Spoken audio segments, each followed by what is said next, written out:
दारू पी के मतलब मारता था। एक बार तो 20 सड़क में मारा था सबके सामने। ब्लैकमेल कर रहा है और पूरी तरह मतलब बदनाम करना चाहता है। लीजिए, अभी तक तो पत्नी पर नौकरी लगने के बाद पति को छोड़ देने के आरोप लग रहे थे, मगर जब पत्नी सामने आई तो पूरी कहानी ही पलट गई। झांसी की लेखपाल ऋचा सोनी इस वक्त सुर्खियों में बनी हुई हैं। वजह ये कि उनके पति का आरोप है कि लव मैरिज के बाद मेहनत मजदूरी करके पढ़ाया, मगर नौकरी लगते ही पत्नी ने मुंह मोड़ लिया। ये मामला बहुत तेजी के साथ उछला, क्योंकि कुछ वक्त पहले एसडीएम ज्योति मौर्य के किस्से से ये मिलता जुलता था, मगर अब लेखपाल बन चुकी ऋचा सोनी खुद सामने आई हैं और उन्होंने उल्टा पति पर ही गंभीर आरोप लगा दिए हैं। सर ये बिल्कुल गलत बात है और कोई शादी नहीं हुई है। उसने कोई फर्जी पेपर्स बनवाए थे और वहाँ पे मतलब दिखाने के लिए कि हमारी शादी हो चुकी है और हमारा केस चल रहा है इसलिए, और फर्जी फोटोज बनवा के उन्हीं को मतलब धमकी देता था कि हम तुम्हें मतलब कि ये सारी फोटोज डाल देंगे सोशल मीडिया में, तुम्हें बदनाम कर देंगे। तो उसके डर से मतलब हम उसकी कहना मानते रहते थे। बहुत गंदा लड़का था मेरा, मतलब दारू पी के मतलब मारता था। एक बार तो 20 सड़क में मारा था सबके सामने।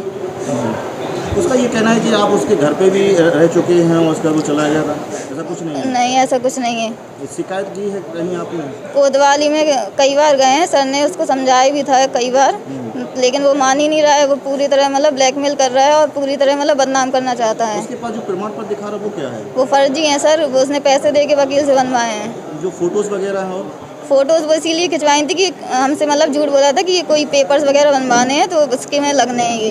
क्या आप जानती हैं उसको? किसको? उसको, लड़के को जानती हैं? हाँ सर, जानते हैं।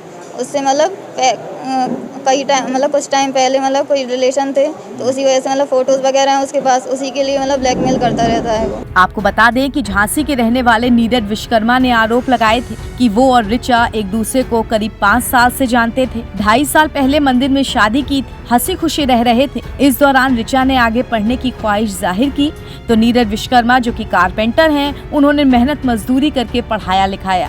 मगर जैसे ही लेखपाल की नौकरी के लिए चयन हुआ, तब से ऋचा का रुख बदल गया।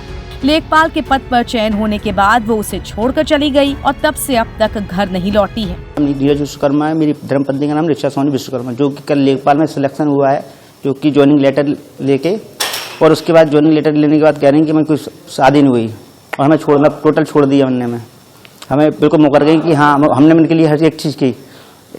ये बताओ आपने कब लव किया, शादी कब हुई? आज से 5-5.5 साल करीब हो गए हैं।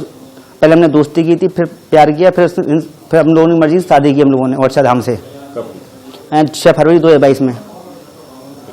फिर उसके बाद हमने इनके पहले से पढ़ाते आ रहे थे, प्यार हुआ तभी से हम पढ़ाते आ रहे, और शादी के बाद भी पढ़ाया, और बाकायदा इज्जत घर में रहती थी अच्छी तरह से। जब इनका ज्वाइनिंग लेटर आया और नहीं सिलेक्शन हुआ इनका लेखपाल में, तो तभी से इनके तेवर बदल गए। तो दोनों पक्षों को सुनने के बाद अब कुछ हद तक मामला साफ हो गया है। फिलहाल दोनों का ही मैटर फैमिली कोर्ट में है और उम्मीद है कि जल्द ही इस पर कोई फैसला आएगा।